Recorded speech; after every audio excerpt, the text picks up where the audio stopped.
This is Photosynthetic. Welcome to another episode of Meet the Grower.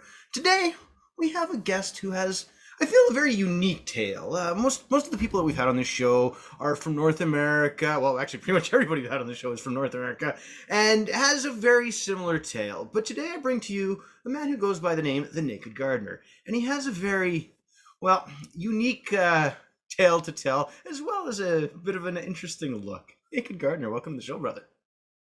Hey, how you doing, bud? Good to see you. Yeah, man, I'm definitely happy to have you here. And before we get into it, of course, shout out to Mars Hydro, sponsor of the show, ILGM, another sponsor of the show. Love you guys and everything you do for us. And of course, Patreon down below if you want to support me. Naked Gardener, how you doing, man? Great, man. Absolutely fantastic. It's good to see you. It's good to be on the show. I've been following your this particular show for quite some time now with Meet the Grower. Some really good, interesting guys out there and growers from, the start right through to the expert level, I would say. So it's good to be with you. Yeah. I've had real good fortune having a lot of, like you say, knowledgeable growers on here, and then guys from Right. all different walks of life. And of course, you yourself, sir, have walked a very different path than most of us, as I was already mentioning. And that's really my first question. Why don't you tell us a little bit about who you are and how you came to be where you are now? Sure. Well, obviously, I'm from the UK. I'm English. I'm Scottish actually, but I was born in England. And I got into growing around about 1996, 97, thereabout initially. Just as a bit of a thing, like it was very obviously cloak and dagger, very stealth type of growing. And I was basically started off in soil and then messed about with DWC for a little bit. But back then, the sort of level of information that you could get was limited, obviously. And you certainly couldn't go to no library. So it was a lot of grow science, quite a lot of sort of stuff that went around, and it was hit and miss. And then after a while, I'd spent a little time running away from the what they call the drug squad over there on occasion, having to pack up grows and chop grows and get grows moved because they would fly around and do all of that. So it was always a stressful time, Yeah. So that went on for a while, and I eventually moved over to the States in 2008 and met my now lovely wife, who's also called Days for Days in Discord. And we got married 2011. We're living down in the Cape in Massachusetts for a few years, and then we moved up to Maine. And it was about that time when Maine was really pushing for legalizing of marijuana, medical marijuana anyway. So it wasn't long after that, I actually had got some stuff like some blueberry headband, I believe it was, from a friend of mine. And it had hermits, and we found seed in it. And just for the devil and high water, I thought, let's just throw these in and have a bit of fun, see what happens. Sure enough, they did very well. And I ended up starting off in a little cardboard box with them. It's just some little, full spectrum lights. And I had to go and do my research again, because obviously I'd been out of the game for quite a while, and then things had moved on. And it got really serious from there. We produced the plants. They were absolutely high yielders. They were Hermes, but the bud was fantastic. A blueberry headband OG cross, very fruity and delicious. So I keep that now just as a fun thing to play with every now and again. That was about it. So this is, that was the beginning of moving to Maine, and here we are 6 years later. Oh, right on. And of course, you've parlayed this all into a YouTube channel, and you're doing well with that. That's starting to come up a little bit more. What was the catalyst to make you say, I want to bring my grow to the masses? Really, it was more to do with personal usage, to be fair. Right? And then when it started to become, because I was mixing with a lot of growers and users and people who wanted to grow, particularly people who started to grow. I got picked up by a particular site which specializes in cocoa-only grow, so basically hydro. I started off on Grow Weed Easy, like a lot of people do, perhaps, looking for information wherever you can find it. And that site usually pops up, but without advertising them too much, in the sense of, from there we went on and to do a fully cocoa website, which a lot of people will know. And that's really where it became more of like you'd say, the masses thing, because we were dealing with a lot more people, and also, it was growing very rapidly. And we basically ran a lot of challenges. Pretty much every day of the year, there's a challenge. Of You course. get it, spring, summer, whatever.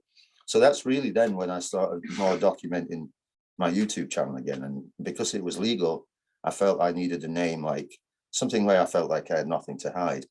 And I just remembered an old show from the UK, a cooking show called The Naked Chef. Yep. And I just thought, well, I've got nothing to hide. So I chose Naked Gardener, and I stuck with that since. So yeah, it's like you said, the YouTube channel is growing. And I'm finding that a lot of the people there who are looking at that are usually searching for organic growth. So growers, so it comes from that. Yeah, organic growing has really started to come to the forefront. Of course, I do it myself. Big fan of the no-till and just all the rewards that it brings. Right. You talked about a cardboard box to start out with. So let's discuss that. I mean, you went from the cardboard box to what you're doing now. How did that evolve over time? Well, it's kind of an evolutionary or a needs basis, because you realize very quickly that you're not doing it right, and you have to get a tent. And I couldn't grow in the grow room, so I got a tent. Then I started basically DIYing my ventilation system with box fans, because I didn't have enough money to really buy all of the equipment right away, which obviously now I would recommend most people do, and probably most do, but there is still plenty of new growers even yet to come along that. It's almost like an accident to get into it. I had some experience previously, but obviously some people haven't. And it really is kind of like, you sort of educate yourself, but then you realize that you do need to, join a community where you can get the benefit of people like yourself and many of others great people out there right now are doing some good things in what I like to call the Cannabis. So the progression was really kind of like a needs to sort of level, you know what I mean? Yep. I wouldn't have been able to just sit back and think I could get away with that. I guess a perfectionist as well, wanting to know that I was producing it for myself and it had to be good. Oh, for sure. And I think, this is something that just came up a couple days ago in the Discord, was just talking about, like why you're growing and whatnot. And, for myself, it's wonderful to seek out and be able to cultivate those cultivars that are really meeting my needs. Because that's the thing, I'm different than everybody else. I mean, what you're growing may work well for you in one regard, but may not work for me in that regard. So I guess that brings me to my point is, when you look at the grows that you've had in the past, what would you consider maybe your favorite or the best in the last several years? I gotta swear, man, and it has to be that Hermit Blueberry Headband OG Crush, because it's so good and it's a huge yielder. I mean, if I could show you a picture of it, if I could do that. It's absolutely massive. Huge, like long colas, all as long as the arm, as thick as hell, and a beautiful tasting weed. Obviously, it had seed in it, but for personal use at that time, I didn't really care about that. It was just a pain having to take it out. But it's the best one I found, and I've been trying to chase that now. To feminize that at some point, maybe if I can in the future, but to find something that is, I haven't found anything that comes close to it for me. The closest I probably would do is something like a mango, or a purple Urkel, purple punch. Mm-hmm. Very into do and things like that. And what I've been growing now, which are the Ethos genetics, which are Mandarin Sunset and the Mandarin cookies. I've heard good things about those Mandarin cookies. I did a tropical cookies myself, and was very pleased. So when we talk about the grow itself, do you have a stand routine you follow? Are you constantly trying new things? Tell me about that. Yeah, I do have a kind of a routine that I keep with the organics, because I've got it dialed in now, so I don't really like to change that too much. But I am always open to sort of, looking at what other people are doing, other growers like such as yourself and many others who are more advanced, and have been doing certain more, what I would, not experimental, but they've been doing this certain practices for a while that perhaps I wasn't familiar with. So yeah, it's I can change it, and I do mess with my feed system sometimes. I introduced a lot of supplemental lighting in the form of fluorescent T5 reds, blues. I can switch them. Some far red LEDs and UV toward the end of the grow. Yep. Yeah. In fact, I think we talked about that on the Highland, Hyrigan, on the chat that time with the live chat. Yeah, yeah. Well, UV lighting, man, has come like really to the forefront lately, and I know this has been a constant discussion, even the last several weeks, is bringing in So, UVA, UVB, and whatnot. What do you like for lights? well, I like anybody else. I started off with a head. Somebody gave me a head of a little 400 watt. Yeah. Quickly then switched to two CMHs, two 315s, and then I went straight LED after that. And I went to the higher end of the thing rather. I went to the Fluence Fluence Spider, so Fluence Bioengineering, Hmm. which are owned by Osram. So I got one of those, and I totally love it. It's the best thing I've ever since sliced bread. They're unbelievable. Yeah. And then just LED throwing in technology, the, man, just oh, fantastic it's stuff. crazy. Yeah, and it can only get better. So, you know. Yeah, and they continue to make more improvements. Sort of every month, you're seeing something new. You can dial in the spectrum, new type of controller, UV And bars. yeah, and also with this as well, there's been a lot of copies on the market since the Spiders came out with the configuration of the light bars, and then all of a sudden there's an explosion, and everybody wants to do it. It's either the quantum boards are great, but it's the light bar configuration that just gives that equal level balance, I think, for growing. Yeah. Obviously, penetration through canopy, depending on how if you defoliate a lot, I suppose wouldn't be an issue, but I don't. My hashtag is hashtag leave the leaves. I'll only trim them off if I need to. But it's sucker pruning for me, where the gardening comes and the training and stuff Mm, like that. yeah. But with the LEDs, they're guaranteed, you can get them closer to canopy without too fear of burning them or anything else. The heat, there's very little heat, as you know. I guess that, having the supplemental red without penetrating through the leaves themselves a little bit more than maybe the blue, but yeah, just it's a play with that, really.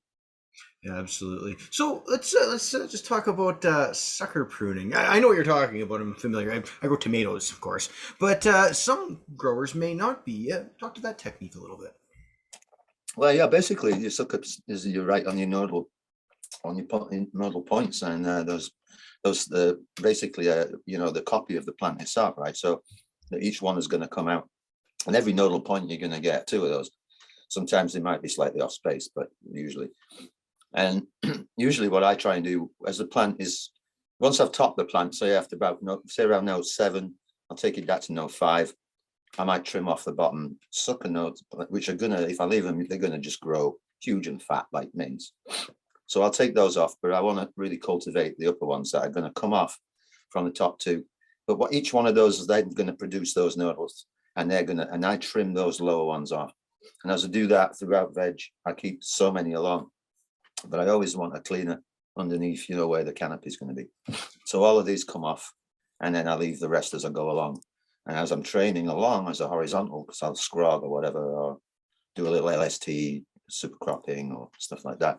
Yep. Then those will come up, and that's just what I want to leave on that plan. Interesting. Yeah. So the sucker stems are basically what the description of sucker stems, as you say, comes from a tomato. And really, it's referred to as a sucker because they seem that it's taking energy away from fruit development, and by removing them, it should increase fruit size. Yeah, that's a really good way to approach it, and I think an interesting technique that not too many growers are doing. But again, just touching on tomatoes there, one of the things I do, of course, is up until the point where I'm just getting ready to flower, I'm pulling pretty much every sucker off, and Yeah. just as it's getting ready to flower, then I'll start letting them go because I've got that growth near the top of the plant. And just sort of, it's fuller. It's really going to produce that amount of fruit. Yeah, I mean, I could show you a piece of bud right now that from the latest harvest, and literally because it was grown out that way. As you said, I've left the ends on pretty much, and then I've trained those out, and as well. So I simply just by hooking a little, the garden wire, and then it will hook on, and they'll come outwards, and basically just produces this wonderful sort of. I mean, this is basically one of those sucker stem colas right there. Yeah, look at that. Eh? Yeah, I don't know if I can get that in shot. Like the challenge, right? With video cameras online. But that's just like probably just a 3 or 4 grams or so. But that's just one of the upper super stems, like you would do with what we do with the tomato. Same thing really, except you're going vertical. I'm going out horizontal with the cannabis. Absolutely. Yeah, absolutely. And training is so important. But what do it you can be think very weird. is something that most experienced growers tend to underestimate? Well, this is again, it's I think it's hard to say with because we can easily become when you become really familiar with something, it's easy to become lax and forget stuff. Oh, totally. When you're learning something, you tend to be on the game a bit. So you have a little bit of a period there where you sort of you're hot, right? But then you kind of relax a bit, like, and definitely I have in terms of I'm right in the middle of popping seeds tonight, and basically I need to set up the whole clean the grow room, do all of that stuff. So I'll drop the seeds in and soak them, and then I know tomorrow I'm going to have to really get started to get the room cleaned up a bit.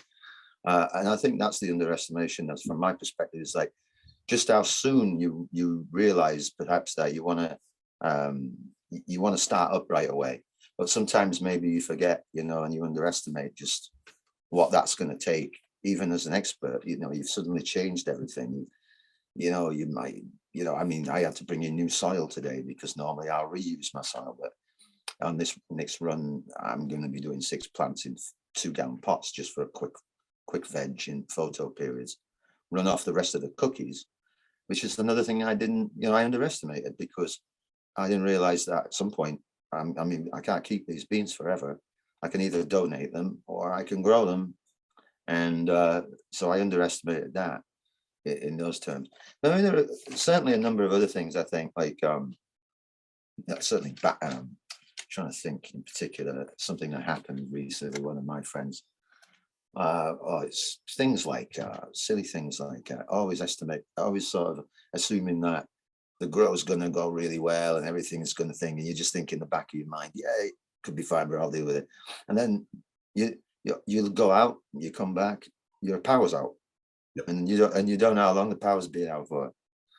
So I realized that once, and I stuck a little Wisey wireless Wi-Fi cam in the tent, and I can just access on the phone and look at it anytime. It'll send a push alert if there's an issue, and that's a really cool thing, just to have. Oh, But 100%, man. Automation, so important. yeah, for sure, man. What about the Yeah. new grower, though? What advice would you offer those just starting out? Oh wow. That's I think making sure that where you're getting your information from, you can reference it and cross-reference it. So there's a lot of websites out there really that people start off on, and without being, too rude, some of it is absolute nonsense. And I won't mention who it is, but I've obviously, when I started again, I had found that experience, and some of the things I heard people saying, telling people to do to their plants was just, I couldn't believe it. Basically, like, piss on your plants. Urea is good for them. Stick a huge stake through the middle of your plant and do that. And I'm just like, what? Oh, it'll stress it out. Yeah, it'll stress it out. All right. You know what I mean? What's it going to do for a plant? I don't know. There didn't seem to be any provable science behind some of these things. And in fact, that's what I'd say is like, come to a channel like this, come to your channel, get on Discord. You see people on YouTube, check them out, you know what I mean? And then get to see what they're doing, and really, if they can have the balls to get up on the camera and put their face out there, then they're doing something that's positive and right, and you can learn from it. And then initially make sure that you just have your room set up if you can.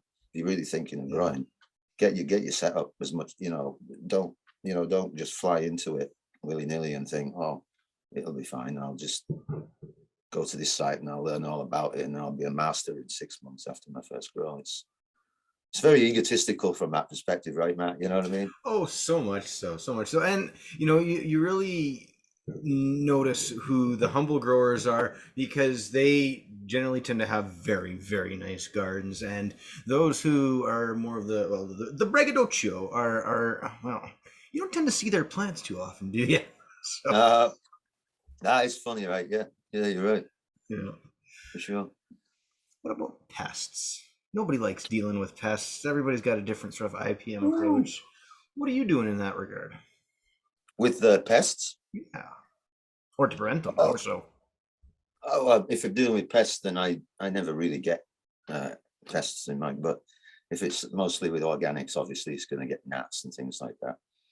So I good IPM management. Usually for me, I'll use friendly nematodes normally for that. Usually kind of deals with that one treatment. Keeping the area clean, making sure you don't bring anything with you. It's another thing that I find that, you know, I never take anybody into my grow space when they've been outside, or particularly if they've been in a garden outside. So if I've got a friend and he comes over, oh, can I see the grow room? No, sorry. And there's a good reason for that. I show you pictures, but yeah, it's a good reason too, because I knew a guy who was actually in DWC, and you know, completely sealed room, and he got aphids. So I said to him, how did you get the aphids? He said, well, that's not important. I said, well, I think it is. That's like, well, it's not important. I was like, oh, well, how are you going to get rid of them? He was like, well, and I said, well, you could try ladybugs, you know, that would do the trick. So he did do that, and it kind of worked. But again, the point being is, like, don't go into your garden, mess around with your rose bushes, and then think, right, I'm going to run in now and, you know, look at my plants. Prevention is really so key. So key. So key. Yeah. Now, Absolutely. somebody like yourself who's got a bit more international experience probably has a slightly different outlook in regards to this next question. That's about the stigma. What do you think that we can do to really help bring cannabis more to the forefront as being a proper medicine and something to enjoy recreationally, as opposed to keeping in the shadows and punishing those who use it? That's a good question. I'd say, first of all, don't dress up like me. Well, actually, you know, guys, this isn't my real hair. So I'm guys right now. Too funny. Yeah, right. I feel so much better now. I'm sweating in that damn thing. Shit. Yeah, a little itchy, eh? So yeah, yeah. Just I guess it's about responsibility and how you use as well. But if you're in public and things like that, be aware of that. Yep. It's functionality as well. I mean, back in the day, you know, yeah, man, I'm waiting for the mushrooms to grow, you know, and you know, just be responsible, I guess, be, you know, aware that it's something that it's taken a long time to, even for many of us, to get to this point. I was a member of the legalized cannabis campaign in England, and you know, we get arrested, and you know, just, you know, you look, you know, there was one guy, he was brainy, but he was a big pair of balls, because he owned a cafe in the centre of Manchester in northern England, and he was a member of the cannabis campaign. So he decided to say, one day, just said fuck it, and he opened it, he advertised it, and he was going to open them for one day so people could come and smoke in his cafe. So he's trying to be another little mini Amsterdam, you know. Oh yeah, Of course, nice. that was great for about 30 minutes. And then he goes, shut up. Yeah. Good while it lasted, anyway. The British police might not carry guns, but they certainly know how to use a truncheon. And I'm not talking wax. Right. Yeah, I mean, and focusing on medical benefits now is very important, because I used to work for the ESS and a voluntary organization back there, and I remember one patient, she was suffered from multiple sclerosis, and I was there dressed as the man, you know, the tie, the suit, the briefcase, and all.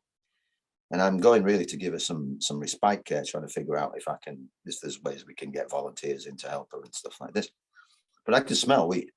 And so there was a bit of a clutter behind the door, moving shit around.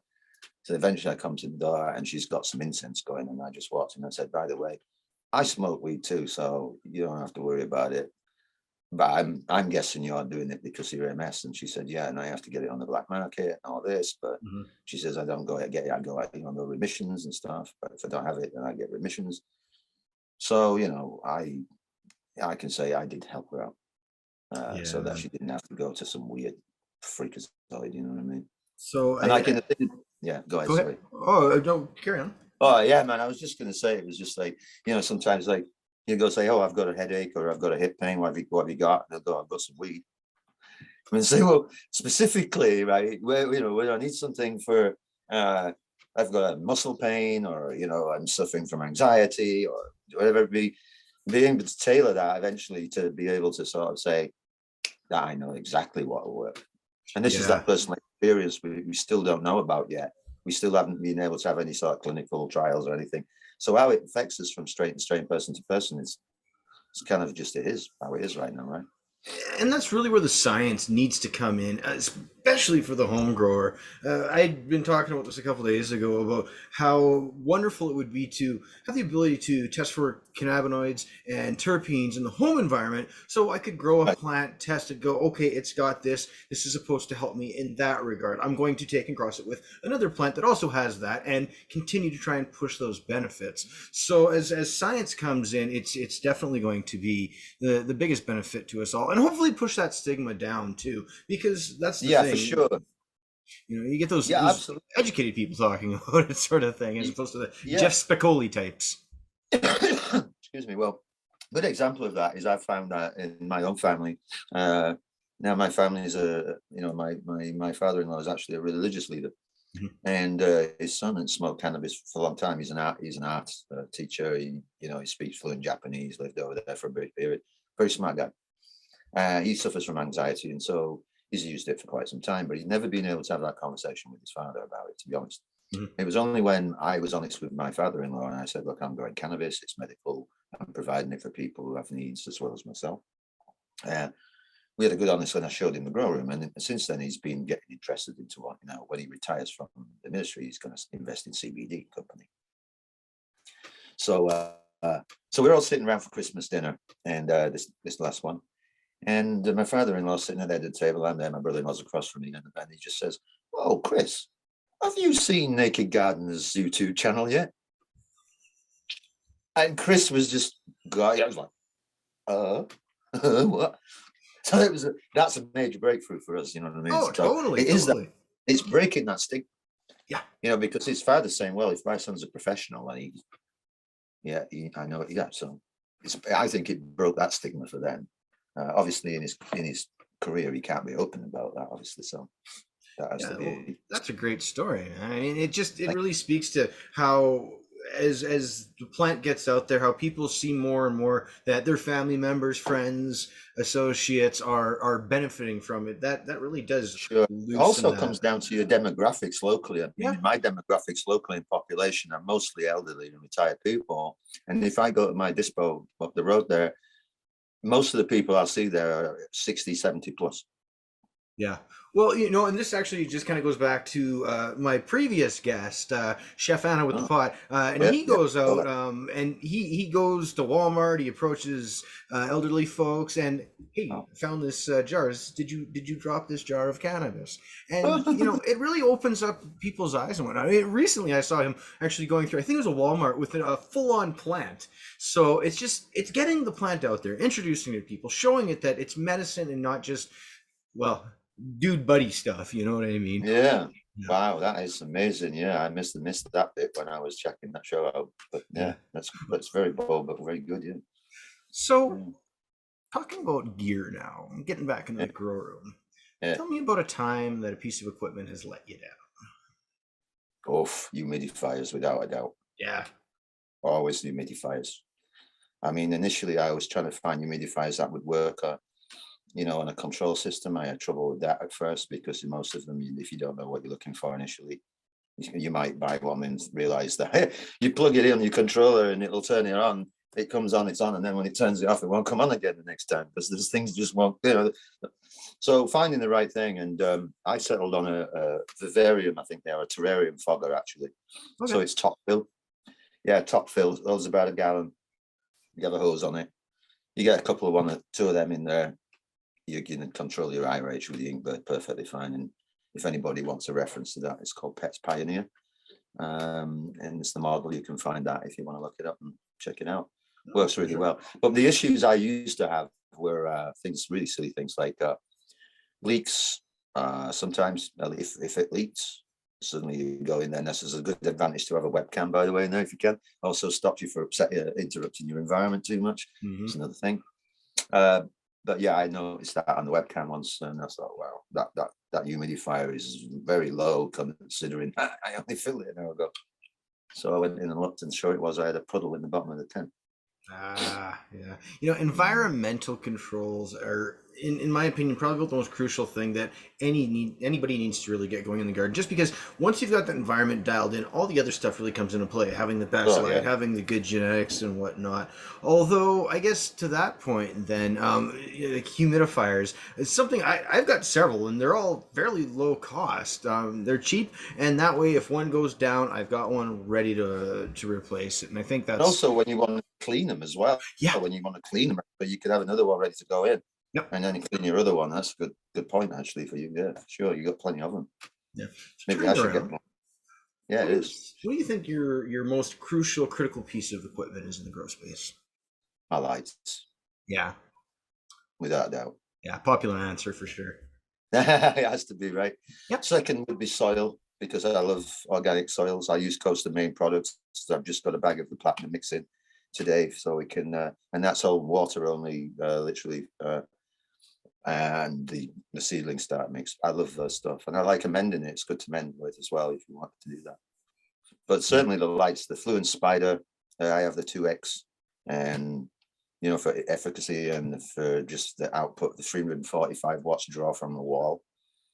With the PPFD chart that I saw on it, I was amazed. And certainly I've had that for the last 4 or 5 grows, and the results are Speak for themselves. it was worth the $900. Yeah. Well, I'll just take a quick minute and plug Niwa. As we just mentioned before, Yep. talking about environment and control. Of course, the Niwa Grow Hub does both controls and monitors the environment, things like VPD, temperature, humidity, all that good stuff. Oh yeah. Yeah, the VPD for me is a big factor in any grow because, and I did a video on YouTube just to sort of try and address how I look at it because, without going into detail again, but basically I think it's the last thing that a lot of growers consider when it comes down to issues in their environment. And one of the things that's going to happen is we always want to throw more light at something. Mhm. We forget that sometimes, especially as a beginner, we maybe don't know that the plant, there's only so much light that the plant can actually absorb. Yep. And obviously, if we're going to drive either one of the factors, we drive the temp, we drive the light source, we drive humidity or less humidity. This is all going to affect the vapor pressure deficit, and that can have if it's out of the phase for the plant, and you're going to end up in a situation you don't know it, where your DLI is, you might as well forget about it because the plant is going to shut down. You can't photosynthesize anymore, and so therefore you're losing that light energy that the plant should be absorbing, and it's stunting the growth of the plant. So some people might say, well, my plant's growing a little slowly. So I would say, what's your VPD? And they say, I don't bother with VPD. I just do temperature and RH. And well, that's fine. However, if you use the VPD and you and looked at the chart, it's not that complicated. You can get a nice chart. It'll show you the stage of your plant for your early, late veg, early flowers, transition, and then late flower. And you can really dial in there where if you can't manage RH or as a certain factor, there are other things you can do then to sort of bring that in. It might be, increasing temperature, perhaps. It might be moving the light source. It might be increasing the light source closer, anything like that. And then I found that the plant talks to me. And I did an experiment where one day I'd overwatered the plant deliberately for this because I knew I wanted to make the video the next day. So I went in the next morning at lights on at 8, and the leaf was a little like this. So I had heavily watered again, and the leaf goes down. So then I did my thing with the VPD. I increased certain factors to get the VPD, and then I spent time lapse, and literally in the space of a couple of hours, the leaf was just like that. And there's a few what I call yeah. And all I was doing really was driving transpiration of that water through the plant. So the air was drier, so that it meant that the VPD was different. And so the plant could breathe, literally. It's like you being in a hot, sweaty environment. RH is, you can't sweat. You're just humid. But it's pretty much a similar for me in the plant. It's like being the plant. Like it's talking, you feel the plant. She's trying to draw moisture, fluids, nutrients through her, and she's going to dispel that out into the atmosphere. And if that air temperature that is wrong, it's not going anywhere, right? So yeah, forget it. Yeah. I think when I realized that inherently the plant is just a water pump, it was that dawning moment that okay, if I can give it this perfect environment to basically pump water through itself the best way it can, I'm gonna get some really big dank buds. Oh yeah, I mean that works for definitely with hydroponics. I think VPD is Oh yeah. really hydro. Yeah. Oh, totally critical across the board. Mm. Yeah. What has been your biggest struggle as a grower? Carrying the fucking water up the stairs 3 times a day. I hear you there, man. I hear you there. Oh, jeez. I mean, my flower room's outside, so I got to truck 15 gallons out there about every 4 days. I have to go up like 2 flights of stairs to fill my water jugs and bring them up. And I tried doing a reservoir system, but that didn't really work out. Luckily, we're moving and we're moving up maybe to northern Maine and buying some land up there with a few friends, hopefully. So, but space, I think, in a lot of ways, to be serious, space, I've never got enough. Doesn't matter. Totally. Yeah, but it's doable. I mean, it's not. You start with a 4x4 or a smaller tent. Before you know where you are, you're going to be doing some more. You know you're going to get another tent somewhere, or you're going to try and do it in the closet, or I don't know. Once you've got the bug right, there's no stopping you. Yeah, it just keeps just going. Just one more tent. Don't worry, honey. It's just one more. Yeah, just one more tent. Yeah. Yeah. We got guys in the crew of tents in their bedrooms and all over the place, man. I love it. And some very understanding wives who are super awesome. So Doc 420 makes me laugh. What a great guy he is. You know, he's up there in your land there. And he's on camera day, and it's just like wall-to-wall tents at one point.